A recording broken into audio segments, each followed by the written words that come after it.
Eu vou pedir para a Aline orar para a gente, dando início ao nosso estudo. Tudo bem. Dá para me ouvir bem ou tá baixo ainda? Oi, não entendi. Acho que está baixo o microfone dela, não. Tá um pouquinho para mim, eu não sei se para os demais. Eu vou colocar assim, pertinho da boca. Aqui Melhorou? também. Agora tá melhor, Aline. Melhorou. Beleza. Senhor, meu Pai, muito obrigada por mais um dia do Senhor. Obrigada porque hoje, mesmo distantes, nós podemos nos reunir, ó Pai, como igreja do Senhor, como teus filhos, para juntos aprendermos da tua palavra, Senhor, para juntos estudarmos das tuas sagradas escrituras, ó Pai.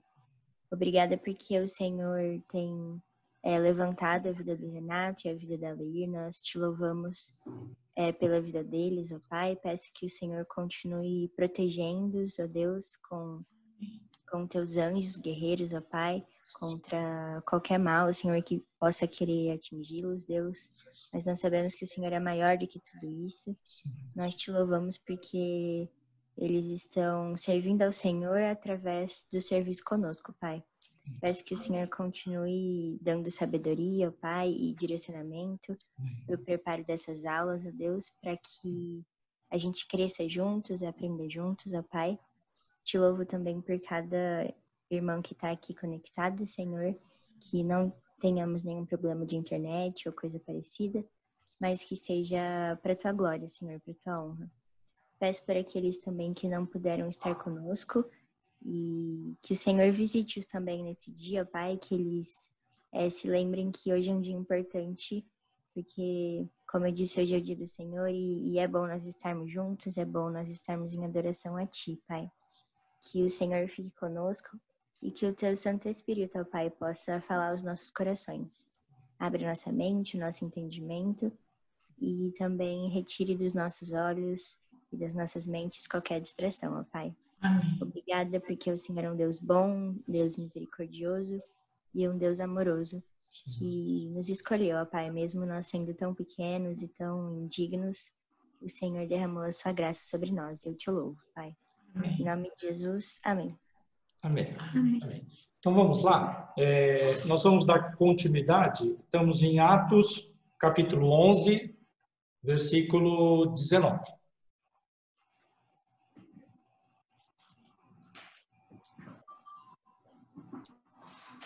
Renato, eu esqueci de falar, o JP, ele não tá participando hoje porque ele falou que foi para casa da avó para participar da ceia da igreja deles, lá de Brasília.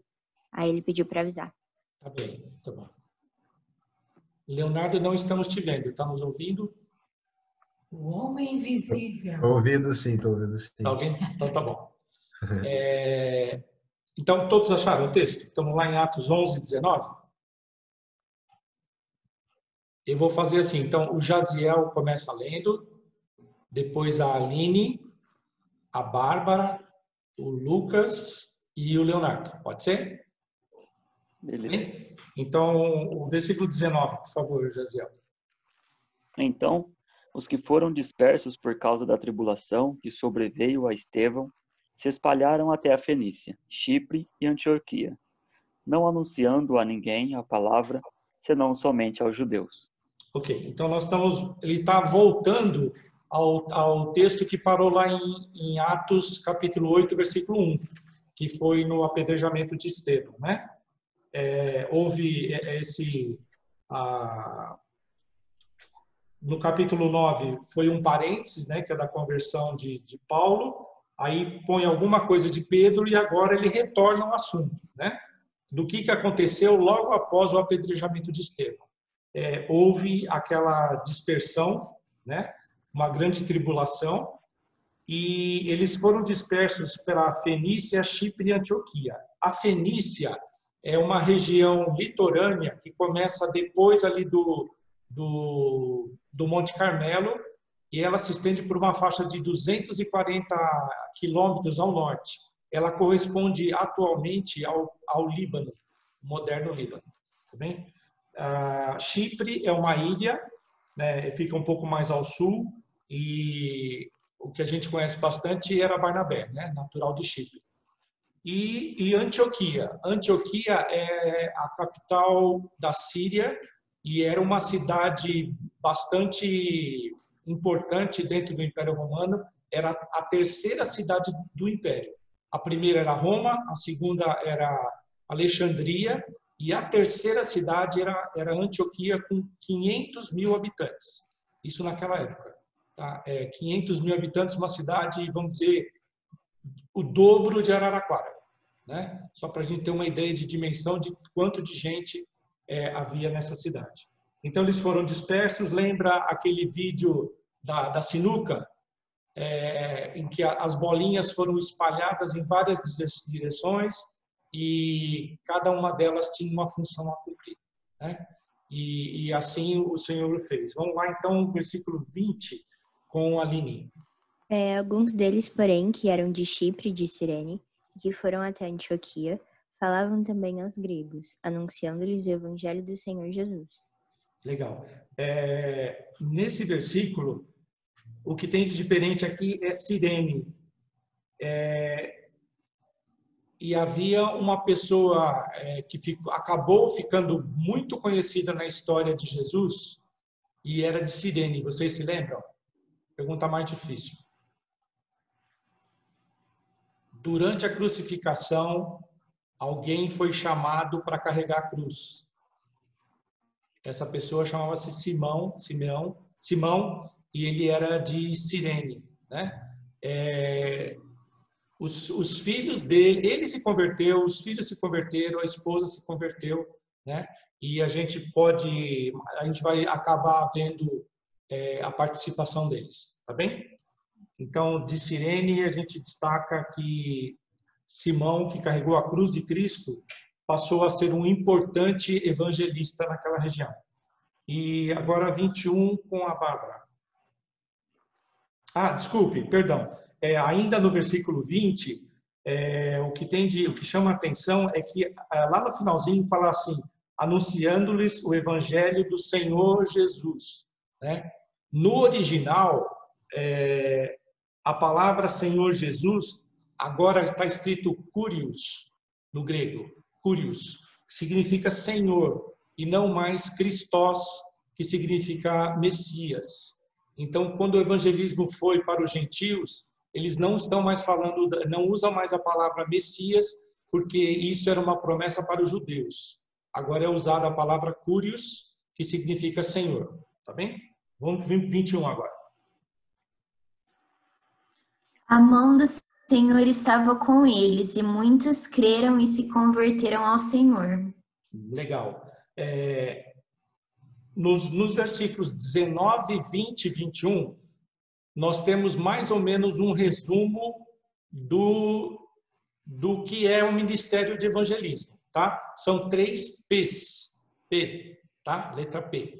3P. O primeiro, no versículo 19, é preparo. No segundo, é progresso. E no terceiro, é poder. Então, no primeiro, houve a dispersão, o Senhor estava preparando. No segundo, houve o progresso em que muitos estavam pregando o Evangelho. E no terceiro, mostra o poder do Senhor. Então, não dá para ter evangelismo se não tiver esses 3 passos. Preparo, pregação, né, que seria o progresso, e poder. Nós estamos no primeiro P, ainda estamos nos preparando. Né? Ainda vai vir a pregação e o Senhor precisa agir com poder, porque se Ele não agir, é vão o nosso trabalho. Tá bem? Então, são esses 3 P's. 22, Lucas.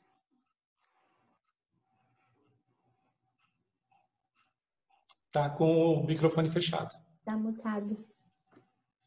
Perdão. Quando a igreja de Jerusalém soube do que havia acontecido, enviou Barnabé a Antioquia. Legal. 23, Leonardo. Tendo ele chegado e vendo a graça de Deus, alegrou-se e exortava a todos que, com firmeza de coração, permanecessem no Senhor. Legal. Dá para a gente perceber no versículo 23 quanto que Barnabé era um homem consagrado ao Senhor. Quanto que o Espírito Santo atuava na vida dele. Ele se alegrava com os feitos do Senhor e exortava, ou seja, incentivava a todos que com firmeza de coração permanecessem na fé, né? Esse é o nosso trabalho, exortar a que as pessoas que se convertem permaneçam na fé, e nos alegrarmos dos feitos que o Senhor faz. Às vezes não é pela nossa mão, às vezes é pela mão de outra pessoa, mas da mesma forma nós nos alegramos quando vemos que o reino do Senhor avança. 24. Agora, Porque era homem bom, cheio do Espírito Santo e de fé, e muita gente se uniu ao Senhor. Legal. É o único homem no Novo Testamento que é chamado de bom, né? Porque e Lucas está afirmando isso, né? Porque era homem bom, cheio do Espírito Santo e de fé. Essa é também uma receita para um evangelista. Tem que ser alguém de bem, bom, né? Tem que ser cheio do Espírito Santo e tem que ser cheio de fé. Essa é o que Deus espera de nós a seu serviço. Que nós pratiquemos sempre o bem, sejamos homens de fé e cheios do Espírito Santo. 25. E partiu Barnabé para Tarso à procura de Saulo. 26. E quando o encontrou, levou para Antioquia. Assim, durante um ano inteiro, Barnabé e Saulo se reuniram com a igreja e ensinaram a muitos. Em Antioquia, os discípulos foram pela primeira vez chamados cristãos. Legal. Vocês lembram por que Paulo estava lá em Tarso? Ele era de lá? Era isso, né? Ele também era de lá, sim. Mas ele tinha fugido, né? Isso. Ele estava fugindo da perseguição. Ele estava sendo perseguido e aí foi encaminhado para Tarso e lá ele passou alguns anos. E agora Barnabé vai procurar por Paulo porque ele passa a ser importante na ajuda em Antioquia. A igreja estava crescendo muito e precisava de pessoas para ajudar lá no ensino, né? E conta aqui no versículo que eles ficaram um ano inteiro trabalhando juntos e aqui eles não falam, na Bíblia não deixa claro se o que eles estavam falando era ensinando doutrina ou se eles estavam fazendo evangelismo ou ambos. Provavelmente ambos, tá? Eles tanto ensinavam doutrina como praticavam evangelismo. E Paulo e Barnabé vão se tornar muito, muito amigos, né? Vão formar uma dupla muito legal. E no evangelismo é legal a gente ter parceiros, né? Às vezes a gente se identifica mais com um, com o outro, né? Mas é importante formar parcerias e trabalhar juntos, tá bem? Aqui no versículo 26, fala que... Perdão, Aline. Perdão, Aline. Não, é uma perguntinha só. Sobre essa questão da doutrina, quando assim, você acredita que é importante já começar a falar um pouco sobre a doutrina para quem você está evangelizando? A doutrina ela é importante, mas inicialmente é entender o plano de salvação. Porque, às vezes você pode chocar uma pessoa se você entrar diretamente com a doutrina. O próprio Espírito Santo vai trabalhando, né? Nessa linha. Se, por exemplo, você chegar e às vezes fala para uma pessoa que se ela... deixa eu tentar achar um exemplo aqui.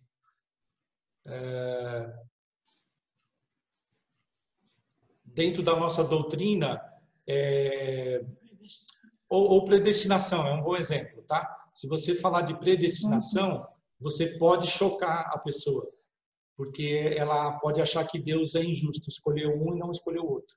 né? Até ela entender que Deus é soberano, que Deus tem um plano, antes da eternidade Ele nos escolheu em Cristo, né? E que todos nós, todos, sem exceção, somos pecadores, injustos, nenhum de nós merecia salvação, né? Então, às vezes a gente pode dificultar o evangelismo se a gente entrar direto e outro item que é disciplina. Por exemplo, você vai falar de disciplina, que dentro da igreja existe disciplina, a pessoa se choca também. Tá bem? O próprio plano da salvação, ele é uma doutrina.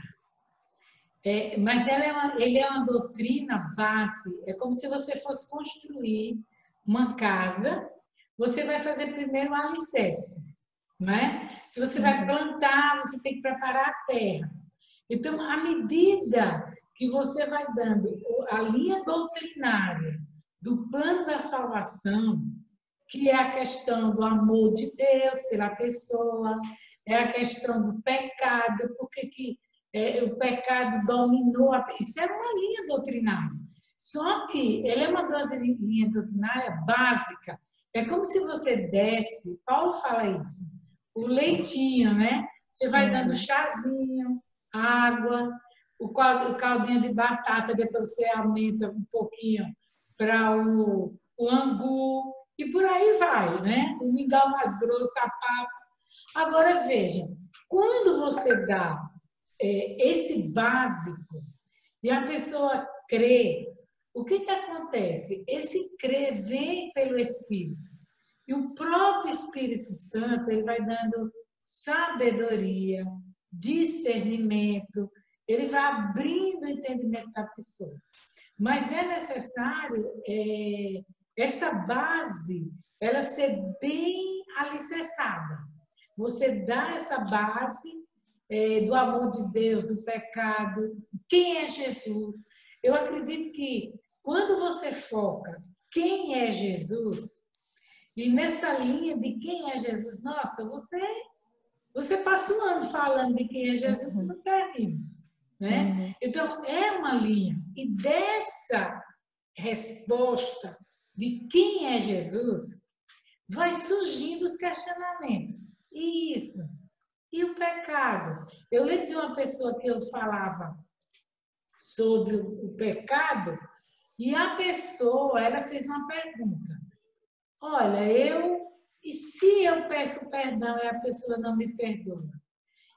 E eu me arrependi de ter feito aquilo. Então, naquele momento, eu sabia da história da pessoa, mas ela não sabia que eu sabia. Então, daí o discipulado é muito importante, porque do evangelismo você tem que ir para o discipulado. Por isso que Barnabé foi buscar Paulo. Por quê? Porque era importante uma equipe. É importante que você tenha um grupo de mais uma ou mais duas que lhe auxiliem nesse trabalho. Por isso que o evangelismo, quando ele é feito em equipe. E é por isso que Jesus escolheu 12. Foi o plano mestre da evangelização. Os 12, né? E daí se multiplicaram. Então... Só para completar a pergunta da Aline, a doutrina que era importante nessa situação é que os judaizantes, eles estavam tentando destruir o cristianismo. E o que eram os judaizantes? Eles pregavam que quem se convertia a Cristo tinha que cumprir toda a lei de Moisés. Tinha que passar por circuncisão, tinha que guardar o sábado, tinha que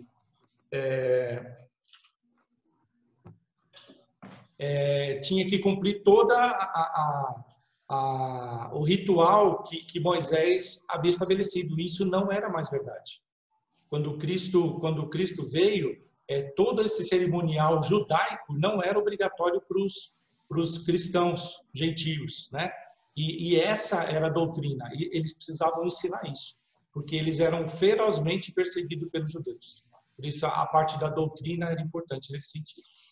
No filme que nós provavelmente vamos assistir ainda, Sob o Controle do Mestre, tem algo muito interessante. Quando um casal está conversando, a mulher fala o seguinte: quando você ensina a verdade, a mentira desaparece.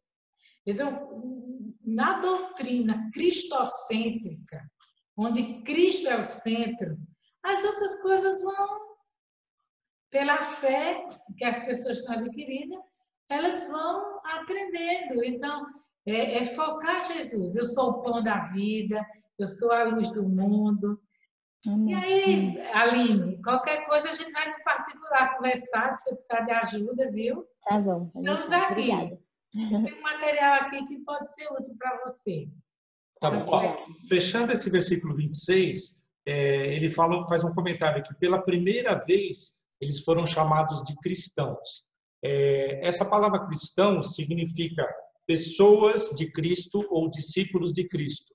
E era um termo jocoso. É estranho, né?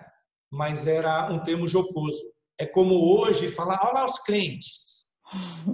Olha lá os crentes, aquele lá. Então, assim, olha lá as pessoas de Cristo, seguidores de Cristo.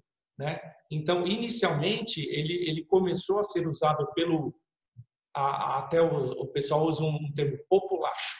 Né? O populacho de Antioquia começou a chamar os seguidores de Jesus de cristãos. Né? Olha lá, como se fosse hoje, né? Olha lá os crentes. Foi assim que começou esse termo, tá bem? O que ficou para trás, né, do versículo 19 ao 26 é que tem um fato curioso. Pedro foi advertido naquela visão para pregar aos gentios. Mas aqui o Espírito Santo está levando alguns que eram de Chipre, lá no versículo 20, de Chipre e de Cirene, a pregar aos gentios. Então, eles não tiveram nenhuma visão. Eles não tiveram a experiência de Pedro, daquela visão de que os gentios não eram pessoas imundas, né? Porque para o judeu era. Né? Então, de alguma forma, o Espírito Santo trabalhou no coração deles e eles tiveram a mesma atitude de pregar aos gentios que Pedro teve depois que passou pela experiência de ver aquele lençol descendo e tudo, tá bom? Então, aconteceu o mesmo efeito com eles sem que eles passassem por aquela experiência. Os teólogos afirmam o seguinte: não existe nenhuma evidência de que o fato de Pedro ter passado por aquela experiência tenha chegado aos ouvidos de Antioquia. Pode até ser que sim, mas não existe nenhuma evidência. O que a gente sabe é que o Espírito Santo trabalhou no coração deles para que eles pregassem também aos gentios. E os primeiros, né, no versículo 19, eles pregavam só para judeus. E depois eles começaram a pregar para os gentios também, o pessoal de Chipre e Cirene. Vamos lá então, agora para o versículo 27.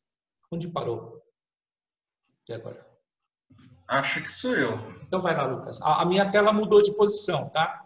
De vez em quando muda. Se vocês sabem a posição, podem ler. Manda o próximo, tá? Então 27, por favor. Durante esse tempo, alguns profetas viajaram de Jerusalém a Antioquia. Tá, 28. Quem pode ser agora? Acho que é o Jair. Leonardo. Aí tá com o microfone. Vai lá. Sou eu. Vai lá, 28. E apresentando-se um deles, chamado Ágabo, dava a entender pelo Espírito que estava para vir grande fome por todo o mundo, a qual sobreveio nos dias de Cláudio. Tá, então vamos fazer algumas considerações aqui. Existia sim profetas no Novo Testamento, tá? E não era um só. Aqui no versículo 27 desceram alguns profetas, né? Mas ele destaca Ágabo. E assim como Natã foi designado por Deus para falar com Davi, acompanhar, né, a vida de Davi, Ágabo foi destacado por Deus para acompanhar a vida de Paulo. Ele vai aparecer novamente lá em Atos 21, de 10 a 11. Lá no capítulo 21, ele vai falar assim: olha, o Espírito Santo mandou te avisar que ele pegou um cinto de couro e amarrou e deu como se fosse um nó. Né? Ele falou assim: vão fazer isso com você lá em Jerusalém. né? Então, ele estava sendo advertido e profetizando na vida de Paulo que ele seria preso em Jerusalém, né? E aqui no versículo 28, ele fala assim: dava a entender pelo Espírito que estava para vir grande fome por todo o mundo. Na outra versão, talvez a do Lucas, vai deixar claro que esse todo o mundo era o Império Romano, tá? Em toda a área do Império Romano. Tá mesmo. Tá, que uma grande fome viria sobre todo o mundo romano, aí tá entre parênteses. Isso se cumpriria durante o reinado de Cláudio. Isso, legal. Cláudio, ele foi o 4º imperador e ele foi sucessor de Calígula. Ele reinou de 41 a 48 depois de Cristo.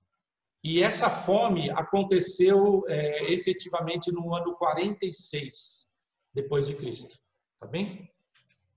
Então, são alguns dados históricos que realmente situam, né, posicionam os acontecimentos bíblicos na história, né? E eles ajudam a confirmar, isso realmente aconteceu. Então, vamos lá, 29. Os discípulos, cada um conforme as suas posses, resolveram enviar socorro aos irmãos que moravam na Judéia. Legal. O que chama atenção aqui é que eles resolveram enviar socorro, né? Dá a entender que eles já estavam se antecipando a essa revelação de que haveria fome. E eles estavam falando assim, cada um conforme as suas posses. Embora fosse voluntário, eles esperavam que quem podia mais colaborasse mais, né? Na verdade, quando Deus instituiu o dízimo, está embutido dentro desse conceito do dízimo, esse conceito, né? Quem ganha mais, ajuda mais. Mas todos, em porcentagem, estão dando a mesma, vamos dizer, 10%. Só que 10% para quem ganha muito é um valor, e para quem ganha pouco é outro. Mas todos são 10%. Tá bem? Versículo 30. Renato, sou eu, só que acho que a nossa reunião vai acabar, vai desligar daqui 1 minuto e meio. Aí a gente abre outra. Tá, apareceu para mim, eu dei mais um upgrade. Eu não sei se vai vir mais 40 minutos. Tá. Se cair, a gente começa. Beleza. Bom, peço que você reinicie. É o 29, né? É o 30. 30. O que eles, com efeito, fizeram, enviando aos presbíteros por intermédio de Barnabé e de Saulo. Legal. O que chama atenção no versículo 30 é que eles enviando aos presbíteros. Em todas as versões está assim, Lucas e Bárbara. Qual? No versículo 30 cita a palavra presbíteros. Aqui está presbítero. Aqui também. Então, o que é curioso é que eles não estão mandando o dinheiro para os apóstolos, que eram os líderes efetivos da igreja em Jerusalém. Eles estão mandando para presbíteros. E aqui aparece pela primeira vez como presbíteros, como líderes da igreja em Jerusalém. Havia os apóstolos, presbíteros e os diáconos, que a gente viu lá na eleição de Estevão. Tá bem? Então, coloca os presbíteros como trabalhando também nessa área de assistência e administração do dinheiro da igreja. Tá bem? Bom, vamos lá. Agora, começando o capítulo 12. Até aqui alguma dúvida?